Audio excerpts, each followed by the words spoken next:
Okay, good afternoon, guys.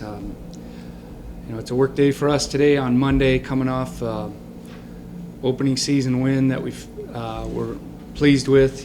Plenty of mistakes to correct, but really thought that our guys, first of all, the staff put together a good game plan for the opener, and then thought our guys executed pretty well. A couple of keys for the game on Saturday were really the rushing yards for us on offense, and then the amount of yards we allowed on defense, and that allowed us to control the ball and win the possession time, and helped us in a big way to be successful on the scoreboard on Saturday. Third down, we were over 50% on third down, which extended drives, and even though we didn't score on some drives, we were able to flip the field position and keep the field long for our opponent. And then defensively, we stopped them 10 of 13 times on third down. If we were disappointed a bit were the penalties on special teams, we need to clean that up. And then the big play on defense, on a 3rd and 10 was concerning for us in that situation. Just need to execute better, and gave them some life and really made it a different game the last 10 minutes or 12 minutes. But overall pleased with that, and now our challenge is to focus on our preparation for Drake. That's been the message to the team, to be mature, be able to handle a good win, and eliminate the outside clutter right now and focus on our job this week, and that's to prepare for the Potato Bowl and Drake. Coach, you mentioned after the game still a lot of things that you wanted to clean up. What were some of the things you addressed in your film session yesterday with the team? Well, the penalties on special teams were concerning. We lost some field position. We gave them some opportunities, by adding on a penalty to a long return. We had a return of ours called back, where we lost 30 yards of field position, and you just can't do that. If you want to be a consistent football team, you got to be sound in the special teams, and one of our goals is no penalties on special teams. And then we were happy with our run defense. Their longest run from scrimmage was 9 yards, but sure can have explosive pass plays like we did. 92-yard score was really disheartening and really gave them momentum and gave them life when it should be time to close out the game. One of the things we talked to our defense about is no fourth quarter touchdowns, and we didn't do that on Saturday. 41 rushing yards you guys gave up. Was there any particular part of your defense, whether it was a certain level of your defense, that you were particularly impressed with? We tackled well. 2 pretty good backs. I thought we tackled well. And they were tough guys. And I think we were gap sound for the most part. We were concerned going into the game if we weren't gap sound, those guys would get out in the open field. Then it's really difficult to tackle. But when they did get in the open field, we were able to bring them down. I think our safeties did a good job. A couple of occasions when they got a crease, Cole and Zach were able to tackle them in open space, and that was big and key to our performance. Coach, since you came in, you've preached the day-by-day mentality. How has your team, I know it's only been, less than 48 hours, how has your team responded since the end of the game to moving on to Drake? Yeah, I thought we were pretty good after the game. I think we were excited, but I don't think we were overexcited, which was good to see. That's what a mature team would do, and we just haven't really accomplished anything yet. We were excited about the victory, and it was against a team that we thought was going to be a challenging opponent, and they were challenging, and so it's exciting. But we'll see the signs this week, and we're going to see on Monday as a day off how many guys are in here putting in that extra time to learn and get ready for our next game. And then I think Tuesday is a big day for us. How we're going to be on the practice field. We better have energy and focus, and that's going to tell us a lot about our team, and then we got to continue that one day at a time throughout the week. Are you concerned at all about maybe the emotional hangover after such a thrilling win? No question. We're always concerned about that. I think that's our job as coaches and a job as a staff to make sure we lead that change in emotion and lead the focus, and we got to help create the energy and the focus on the practice field. And it all really started on Sunday. I think you got to set a tone on Sunday that you need to move forward, and it's always concerning, because we're a football team that has to keep getting better every week, and and we want to do that. And if you lose your focus, that's when you're going to make mistakes and you aren't properly prepared. So we got to make sure we prepare properly.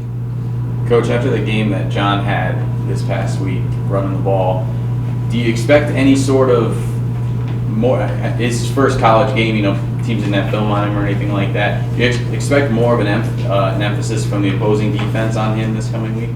Well, teams got to stop your plays. We didn't run any different plays than teams had seen us run. So, there may be a little bit, but we gave it to them 25 times, 24 times. We got to be smart by how much we give a young guy the ball week after week, to keep him healthy throughout. But sure, we're pleased with his playmaking ability and the way he handled it. He handled it very well, and he's just a good competitor. We like his competitive spirit. He's a pretty humble guy.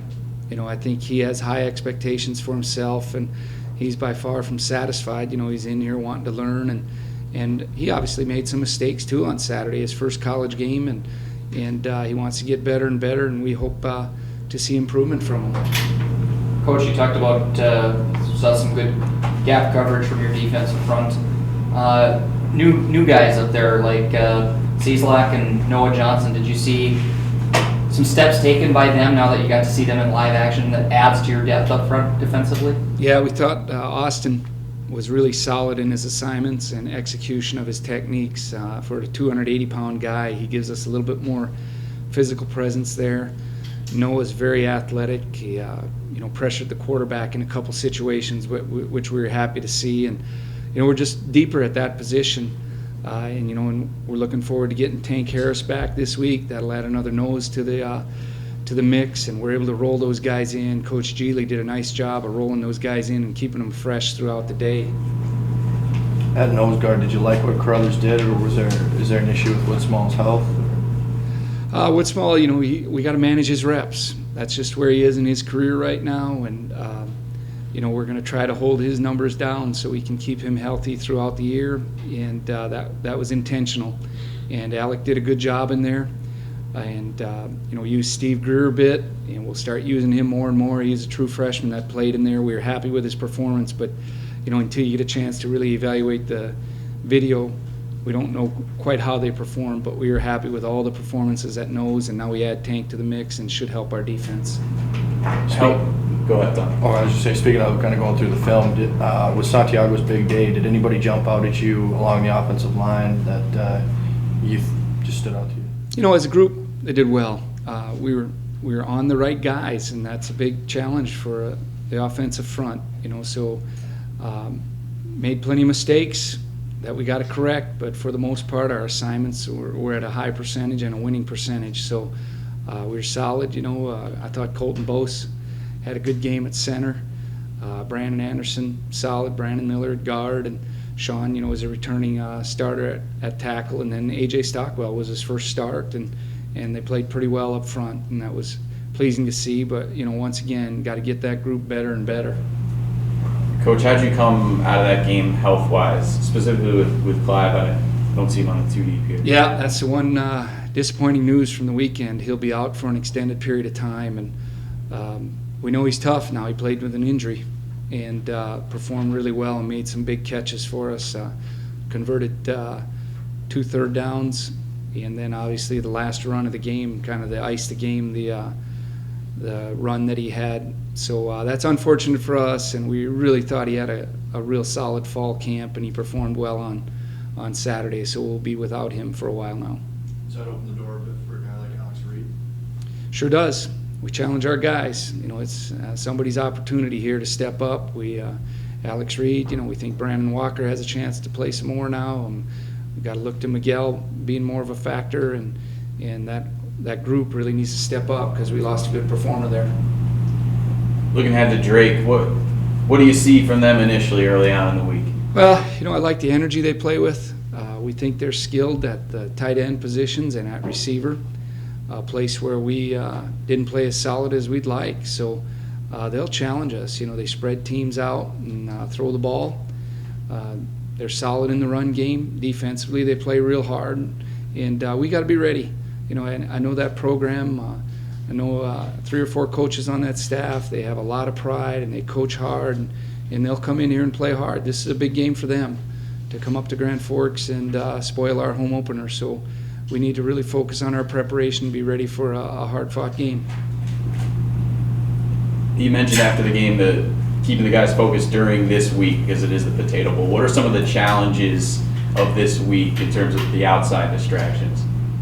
Well, we like the Potato Bowl. It's a great tradition here, and it's our 50th anniversary. You know, Corey Kohlauer, who's a former quarterback here that is a big name in UND football, was at the game at Wyoming, so he was around our players and our guys, and that's always fun to share some of the stories from previous Potato Bowls and that with the guys. We have that 50th anniversary team coming back.